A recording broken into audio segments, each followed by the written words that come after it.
गुंजन के पति की कोरोना से शादी के 5 साल बाद ही मौत हो गई। बेचारी गुंजन पर दुखों का पहाड़ टूट पड़ा। घर में कोई और कमाने वाला भी नहीं था और सहारे के नाम पर केवल बूढ़ी खड़ूस सास और गुंजन की 4 साल की बेटी नेहा थी। जीवन बड़ा मुश्किलों से बीतने लगा, लेकिन अपनी बूढ़ी सास को छोड़कर वो कहाँ जाती। समाज जीने नहीं देता कि इस बुढ़ापे में अपनी बूढ़ी सास को छोड़कर चली गई। इसलिए उसने अपनी सास के साथ रहने का ही फैसला कर लिया। बेटा तो रहा नहीं, लेकिन बहू है कि कोई सुध ही नहीं लेती। दवाइयाँ खत्म होने को है, लेकिन बहू को बिल्कुल फिक्र नहीं है। माँ जी, 1 दिन की दवाई बाकी है, अभी मैं कल दवाई ले आऊंगी। क्यों? कल क्या कुबेर का खजाना उगाएगा? ना जाने मेरे बेटे की बचत कहाँ चली गई। आज अगर वो होता तो ऐसे दिन नहीं देखने पड़ते। और मैं ठहरी बुढ़िया, तो क्या ही जरूरत है मेरे पीछे इतने पैसे लुटाने की। कल को तुम्हारे ही काम आएगी। गुंजन अच्छे से जानती है कि उसकी सास उस पर ताना कस रही है। वो बिना कुछ कहे अपनी बेटी के साथ दवाई लेने चली गई। वो मेडिकल स्टोर पर गई तो दुकानदार ने दवाई के 600 रुपए बताए, लेकिन मेरे पास तो 200 रुपए हैं, कुछ कम कर लो भैया। ये कोई सब्जी मंडी नहीं है समझी, चलो जाओ यहाँ से। तभी गुंजन की नजर अपने पाँव के पायल पर गई। भैया, ये पायल तो 600 रुपए से ज्यादा की है, आप इसे रख लो और मुझे दवाई दे दो। फायदे का सौदा देख दुकानदार खुश हो गया और उसने वो दवाई गुंजन को दे दी। आज तो दवाइयाँ आ गई, लेकिन फिर 1 हफ्ते बाद वो दवाइयों के लिए पैसे कहाँ से आएंगे, ये सोच सोच कर गुंजन परेशान हो गई। घर पहुंची तो सास चिल्लाने लगी, अरे कहाँ मर गई थी? पता नहीं है क्या तुझे मेरे खाने का समय हो रहा है? अपनी परेशानी को छुपाते हुए वो बोली, माँ जी, वो दवाइयाँ ढूंढते हुए दुकानदार को समय लग गया, इसलिए थोड़ी देर हो गई। ऐसे ही समय बीता और अब उसके पैसे खत्म होने लगे। गुंजन को आगे की चिंता सताने लगी। एक रोज उनके गांव के श्याम काका उनके वहां आए। सावित्री बहन, ओ सावित्री बहन। क्या हो गया श्याम? मोहल्ले में कोई आफत आ गई है क्या? अरे हाँ, वो शमशेर भाई है ना, उनके बेटे की शहर में नौकरी लग गई है, तो वो उनके साथ शहर रहने जा रहे हैं। अपने पास्ता के व्यापार के लिए उन्होंने काफी सारा पास्ता स्टोर करके रखा था। अब वो शहर जा रहे हैं तो अपनी दुकान बंद कर देंगे, इसीलिए वो सामान फ्री में बांट रहा है। बहू को बोलो जाकर ले आए। अरे इतने बुरे समय में कुछ फ्री में मिल रहा है तो भला और क्या ही चाहिए। जा गुंजन बहू, जाकर वो क्या कहते हैं पास्ता ले आ, और हाँ, बड़ा वाला बोरा ले जाना। अरे वाह, पास्ता? माँ, मैं भी चलूंगी आपके साथ। अच्छा ठीक है, चल। गुंजन और नेहा दोनों शमशेर भाई के पास चली गई। शमशेर ने उन्हें थोड़ा पास्ता दे दिया। शमशेर काका, आप बुरा न मानो तो मुझे थोड़ा ज्यादा पास्ता दे दो। लेकिन तुम इतने पास्ता का करोगे क्या? वो तो पता नहीं काका, लेकिन कुछ न कुछ तो कर ही लूंगी। और वैसे भी घर के हालात आपसे छुपे थोड़ी न है। जानता हूँ थोड़ी सी उम्र में बहुत दुख देख रही हो, कोई बात नहीं, जितना चाहिए दे दूंगा। और तुम घर जाओ, मैं अपने लड़के से कहकर घर ही भिजवा दूंगा। बस फिर क्या था, शमशेर ने उसके घर 2 बोरे पास्ता के भिजवा दिए। ये देख उसकी सास बोली, संभल कर रहना बहू, आजकल कोई यूं ही किसी की मदद नहीं करता। अपनी सास की ये बात सुनकर गुंजन की आंखों में आंसू आ गए। फिर शाम को नेहा ने उससे पास्ता बनाने की जिद की। गुंजन ने उसके लिए पास्ता बना दिया, जो कि उसे बड़ा पसंद आया। फिर एक रोज, माँ, मुझे आज पराठे खाने का मन है, मेरे लिए आलू के भरे हुए पराठे बना दो ना। लेकिन गुंजन, मेरे पास तो आलू है ही नहीं, अब क्या करूं? फिर उसकी नजर पास्ता की बोरी पर गई। उसने पास्ता उबाला और मसाले में उसे बना के उसी का भरवा पराठा बना दिया, जिसे खाते ही नेहा बहुत खुश हुई। फिर घर में कोई सब्जी न होने के कारण उसने अपनी सास को भी वही खाने को दिया। वाह, ये तो सचमुच बड़ा ही स्वादिष्ट है। बात तो है इस पास्ता पराठे में। अपनी सास और बेटी की बात सुनकर गुंजन के मन में एक विचार आया। वैसे ये काम अच्छा रहेगा, मैं अगर ये पास्ता पराठा बनाकर बेचूं तो अगर आप दोनों को पसंद आया तो और लोगों को भी आएगा, और फिर इस तरह की कोई डिश कभी बिकी भी नहीं होगी। हाँ माँ जी, मैंने सोच लिया, अब से मैं पास्ता पराठा बनाकर बेचूंगी। अच्छा, तो अब घर की बहू घर से बाहर जाकर काम करेगी, ताकि फिर तुझे बाहर की हवा लग जाए। तुझे पता है आजकल ऐसे कितने ही घर बर्बाद हो रहे हैं, ऊपर से विधवा जवान लड़की को देखकर तो किसका मन नहीं मचलता। ठीक है, नहीं करूंगी कोई काम, लेकिन आप ही बताओ, फिर आखिर मैं ऐसे कब तक घर चलाऊंगी? आखिर ऐसी कितनी बचत है हमारे पास? कुछ दिन में सब खत्म हो जाएगा तो मैं घर चलाने के लिए पैसा कहाँ से लाऊं? और दादी, आप जानती हो, आपकी दवाई लाने के लिए माँ को अपनी पायल तक बेचनी पड़ी। ये बात सुनकर सावित्री का मन भर आया और उसे अपनी गलती का एहसास हो गया। उसने कहा, क्या बहू, तूने मेरी दवाई के लिए अपनी पायल बेच दी? मुझे माफ कर दे बहू, जो मैं अपने हीरे जैसी बहू को पहचान नहीं पाई। बहू, अब तेरा जो मन करे वो तू कर, ये बुढ़िया तेरा पूरा साथ देगी। अपनी सास की बातें सुनकर गुंजन की आंखें भर आईं। फिर दोनों सास बहू और नेहा सामान लेने बाजार चली गई। उन्होंने किराए पर एक ठेला लिया और उसमें पास्ता पराठे बनाकर बेचने लगी। आइए आइए, 20 रुपए में पास्ता पराठा खाइए, आइए आइए। तभी उसके पास कुछ ग्राहक आने लगे। पास्ता पराठा, ये तो पहली बार सुना है। आप खाकर तो देखो भैया, खाने में बहुत बढ़िया लगेंगे।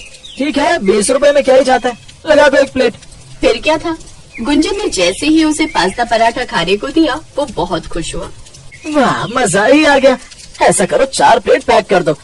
उस ग्राहक की बात सुनकर और लोग भी उसके पास आने लगे और इस तरह 4 घंटे में ही उसके सारे पराठे बिक गए। उस रोज की कमाई देख तो वो हैरान ही रह गई। पहले दिन ही उसने 2000 की कमाई की थी। अब वो हर रोज पास्ता पराठा बनाकर बेचने लगी।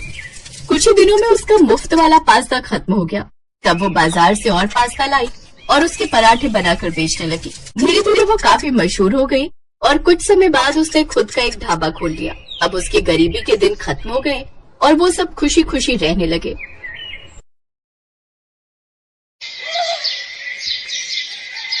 पिज्जा किसे पसंद नहीं है, चाहे वो अमीर हो या गरीब, लेकिन गरीबों को पिज्जा मिलता कहाँ है।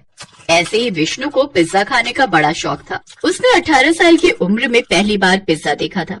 विष्णु गांव का गरीब लड़का था और 18 साल की उम्र में पहली बार पढ़ाई करने के लिए गांव से शहर आया था। पहले तो शहर की स्पीड और रास्तों से उसे बड़ा डर लगने लगा। ये शहर के लोग इतने जल्दी में क्यों रहते हैं? गाड़ियाँ कितनी तेजी से निकलती हैं यहाँ। हमेशा चौकन्ना रहना पड़ता है। यहाँ तो मेरे लिए जीना बड़ा मुश्किल हो जाएगा। वो गांव से ही अपनी ड्रेस लाया था, कुर्ता और पजामा। कुर्ता पजामा पहनकर ही वो पहले दिन कॉलेज चला गया और देखा कॉलेज के बाकी लड़के और लड़कियां जीन्स और छोटे छोटे मॉडर्न कपड़े पहन कर आए हैं। यहाँ तो सब कुछ बड़ा मॉडर्न है। यहाँ मुझे देखकर सब लोग हंस कैसे रहे हैं? सच में विष्णु को देखकर सभी हंस रहे थे। अरे देख देख, उस लड़के को देख, कैसे कुर्ता पजामा पहनकर कॉलेज आए हैं। गांव से आया है पक्का, गवार है गवार। विष्णु चुपचाप क्लासरूम में घुस गया और एक लड़के के पास जाकर बैठ गया। हेलो, मेरा नाम अभिनव है। मेरा नाम विष्णु है, मैं गांव से आया हूँ। हाँ, तुम्हें देखकर पता चल रहा है। क्लास शुरू हो गई। पढ़ाई खत्म होने के बाद सबको भूख लग गई। एक लड़की अभिनव के पास आई और बोली, चल अभिनव, खाना खाते हैं। हाँ चल। विष्णु, तू भी चल हमारे साथ। हाँ चलो चलो, मुझे भी भूख लगी है, दाल चावल खाते हैं। ये सुनकर पायल जोर से हंस पड़ी। कॉलेज में दाल चावल कौन खाता है गवार? पायल, ऐसे मत बोलो, बेचारा ऐसे ही घबराया हुआ है। तो फिर कैसे बोलूं? कुर्ते पजामे में गवार लग रहा है ये हमारे साथ जाएगा तो मैं नहीं जाने वाली हूँ खाने।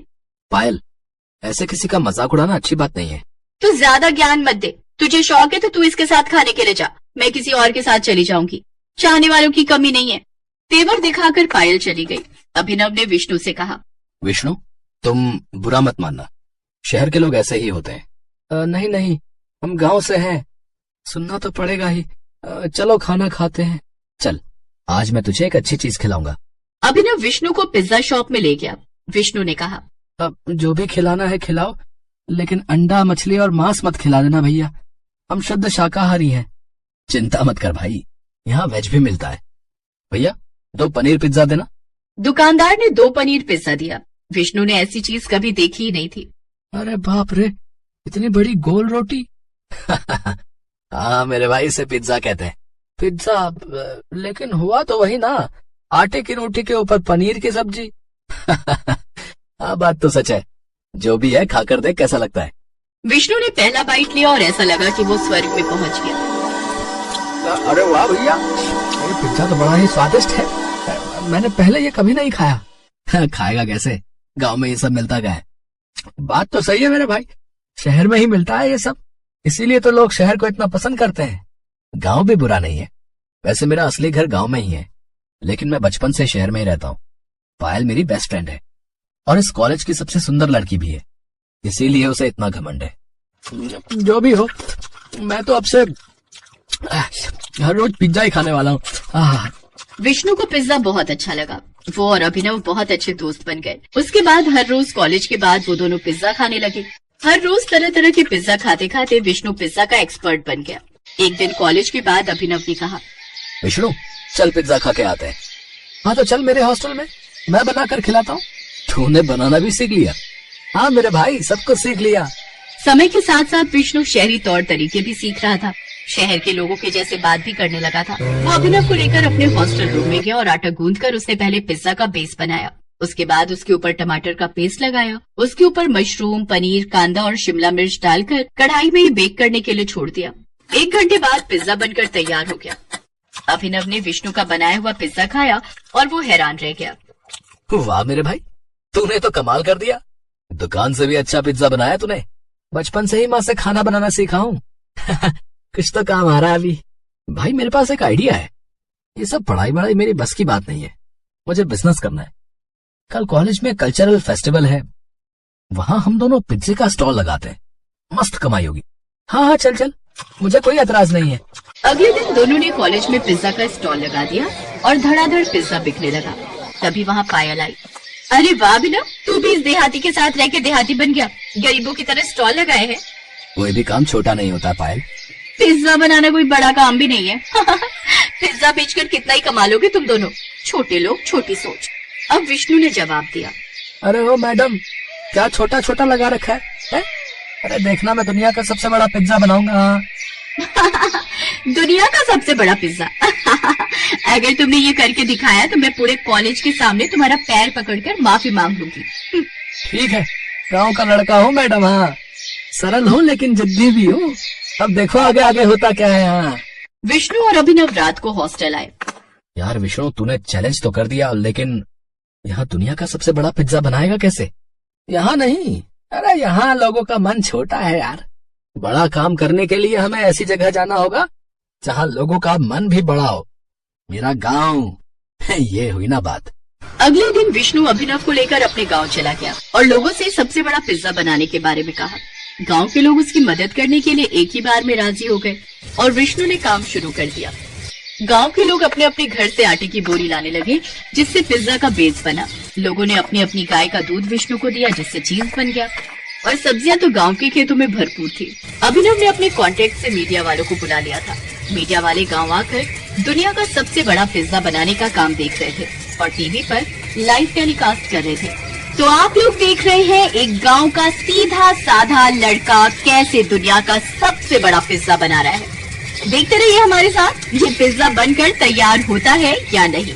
लगातार 7 दिन मेहनत करने के बाद दुनिया का सबसे बड़ा पिज्जा बनकर तैयार हो गया। गांव वाले खुशी से झूमने लगे और ये चीज टीवी पर टेलीकास्ट की गई। बड़े बड़े लोगों ने ये देखा और अभिनव के पास फोन आ गया।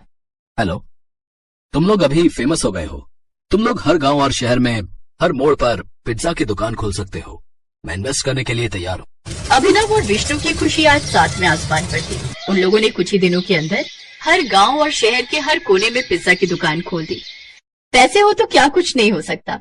1 महीने के अंदर विष्णु और अभिनव करोड़पति बन गए। पायल ने सबके सामने पैर पकड़कर माफी मांगी। अभिनव और विष्णु बिजनेस पार्टनर बन गए और खुशी खुशी पिज्जा बेचकर जिंदगी बिताने लगे।